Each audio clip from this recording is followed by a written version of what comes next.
ina malaman mu irin wannan faɗakarwar daga malami tsoro yake ji ba zai iya fitowa ya yi magana ba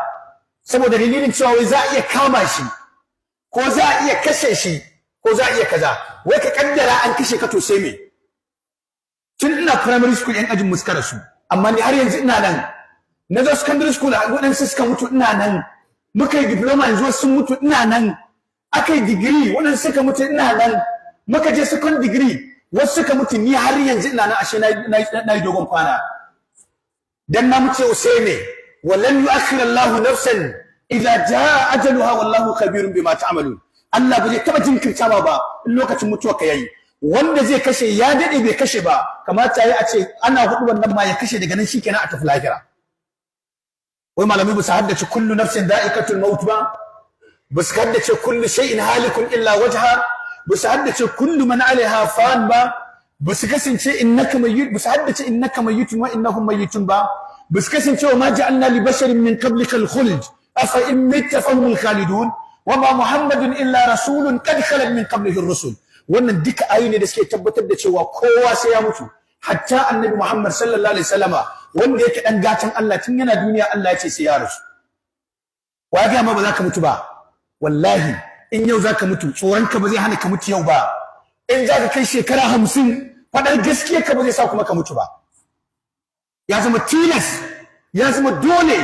duk wani malami ya fito ya faɗi gaskiya akan abin da Najeriya take ciki na makirci da cutar da musulmi da ake da cutar da yankin arewa ake in an kama ka sai me shi wanda ya kama kan Allah ba zai kama shi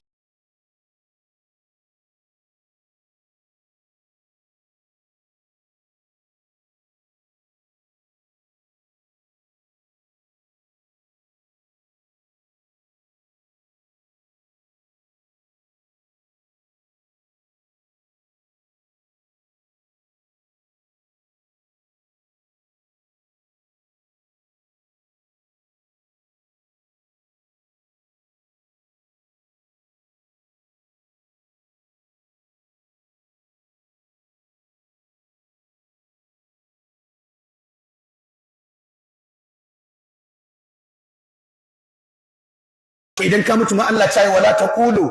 liman yuqtalu fi sabilillahi amwat bal ahya'un walakin la tash'urun wala tahsabanna alladhina qutilu fi sabilillahi amwata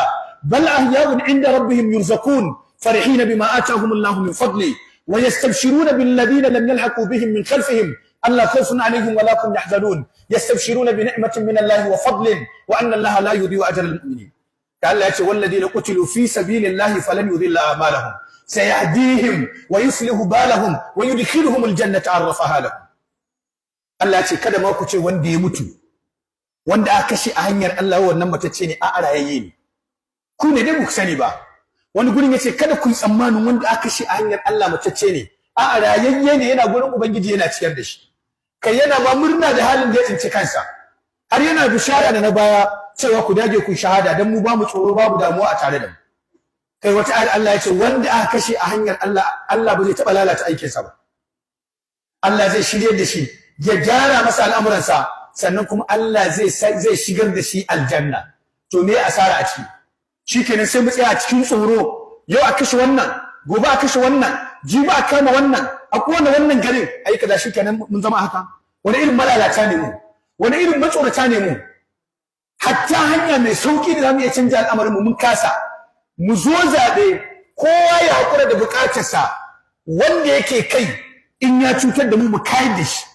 wanda ya taho zai hau in ya cutar da mu mu hana shi hawa wannan shine abin da ya kamata amma kowa sai a je wannan kowa da farashinsa wani farashinsa biliyan 1 ne wani ko miliyan 100 ne wani farashinsa miliyan 10 ne wani ko miliyan 1 ne wani farashinsa 100 ne wani 10,000 ne wani farashinsa 500 ne wani ma wata ma abin da za a bata a shana za a bata da taliya kwaya daya sai da zai ta yi zabi rashin mu ne matsalar kanmu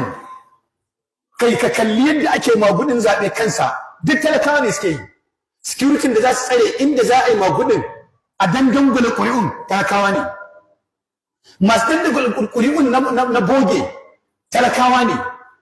wanda za su bi akwatin talakawa ne wanda za su je su tsare talakawa ne ka shi kansa mai faɗan zaben ma talaka ne amma su suna can sama suna jira ku gama musu aiki zuwa ci gaba da sace kuɗaɗen in banda Najeriya wace ƙasa ce ana cewa ana da problem amma shugabanninta ba su daina sata ba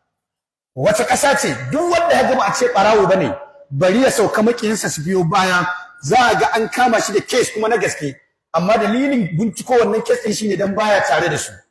ba dan ana son ai gyara bane shi yasa waɗannan suna tafiya sai ga an kama wannan an kai shi FCC an kai shi ICPC saboda yayi laifin ba bai ba amma me yasa aka masa bai da alaka da gwamnati yana adawa da gwamnati